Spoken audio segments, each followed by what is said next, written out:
Për Bashkinë Shkodër, një nga prioritetet e punës tonë ka qenë krijimi i kushteve sa më të mira për fëmijët edhe për nxënësit që frekuentojnë kopshtet edhe shkollat e Bashkisë Shkodër. Së fundmi kemi qenë përfitues të 3 projektimeve për 3 shkollat nga më kryesorët në Bashkinë e Shkodrës,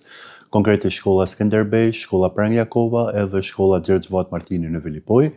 Këto shkolla arrin në një numër total prej 1000 nxënësish përfitues së bashku me mësuesit e tyre, dhe është një mundësi shumë e mirë që ne të vijojmë punën që po bëjmë tashmë në shkollën Remieda, në shkollën Koli Dromeno, fillimin e punimeve në shkollën Ismail Qemali,